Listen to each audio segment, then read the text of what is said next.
도로 위 자동차가 불길에 휩싸였고요. 수천 명의 시위대가 고속도로를 점거한 채 행진합니다.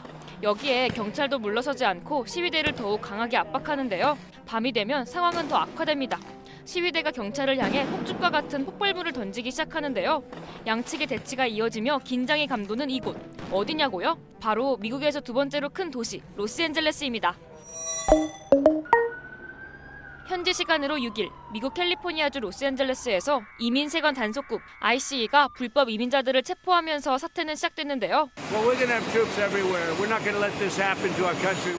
ICE는 로스앤젤레스 인근 파라마운트 지역의 의류 매장과 상점, 식당 등을 급습해 이민자 단속을 벌이면서 약 44명을 체포했습니다. 이 같은 체포에 반대하는 이민자들이 시위에 나섰죠. 시위대와 경찰이 충돌하는 과정에서 비살상탄인 스펀지탄도 발사돼 취재 중인 기자가 다치는 장면도 고스란히 방송을 타기도 했어요.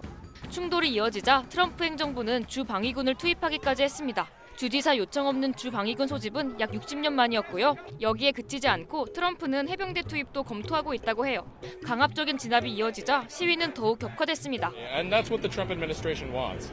I feel personally that he wants to escalate demonstrations so he has an excuse to bring in the National Guard and the... 상황이 생각보다 심각한 것 같은데 LA는 한인 20만 명이 넘게 거주하고 있는 곳이기도 하잖아요. 현지는 어떤지 생생한 상황을 LA에 살고 있는 교민에게 직접 물어봤습니다.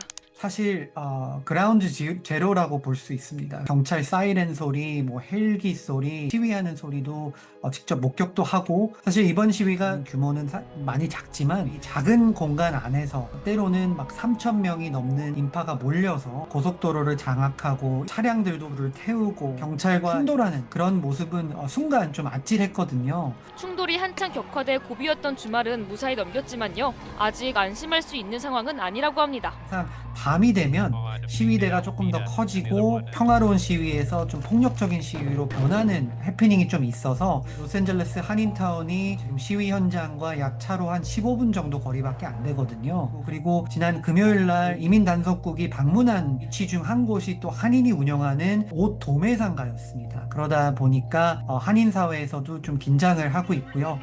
밤이 되면 시위대와 경찰 간의 충돌은 더욱 심해져서요. 현지 시간으로 11일, LA 도심에 야간 통금령이 내려지기도 했는데요. 특히나 이번 사태에서 현지 교민들을 더욱 긴장케 하는 부분이 또 있다고 합니다. 이민 단속이 이루어졌을 때 연방정부가 로컬 정부 또는 로컬 단체들과 소통을 전혀 하지 않습니다. 그래서 언제 어디서 몇 시에 나타날지 모르다 보니까 많은 분들이 좀 불안을 해하고 있어요.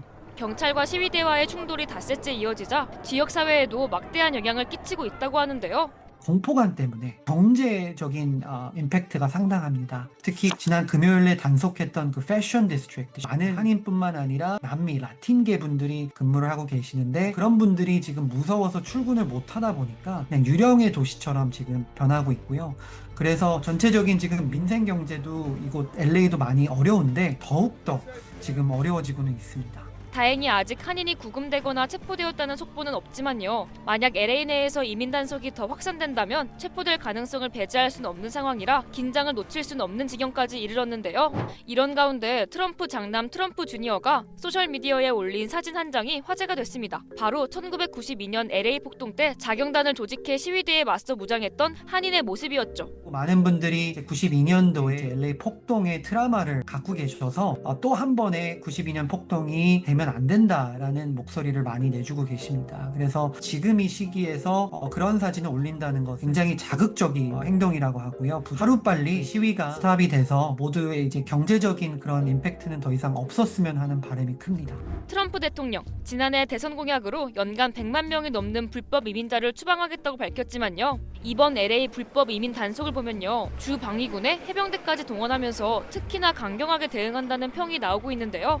트럼프 행정부는 이 시위를 불법 이민을 근전시키는 정책에 대한 가장 큰 도전으로 인식을 하고 있습니다. 즉, 이 시위를 조기에 진압하지 않으면 앞으로 이민에 대해서 강력하게 정책을 추진하기가 어려울 수도 있다는 것입니다. 그래서 경찰뿐만 아니라 군 병력까지 초기에 동원하고 있습니다. 로스앤젤레스가 속한 캘리포니아주는 특히 미국 내에서도 가장 많은 불법 이주민들이 거주하고 있는 주인데다 멕시코와 국경을 접한 곳 중 하나여서요. 트럼프가 당선 전부터 강조한 이민 정책을 더욱 공고히하기 위해선 이주민들이 밀집된 LA를 강하게 단속하려는 겁니다. 트럼프 대통령은 불법 이민 근절을 가장 중요한 정책 과제로 제시를 했고 거기에 대해서 성과를 내야 됩니다. 그래야지만 공화당이 내년 중간선거 또 3년 뒤에 대통령 선거에서 또 승리를 할 수가 있거든요. 이 강경 대응을 함으로써 자기가 제시한 공약을 아주 잘 지키려고 노력하고 있다. 공화당 원 사이에서는 이제 훨씬 더 강한 지지를 이끌어낼 수 있다라는 것이죠.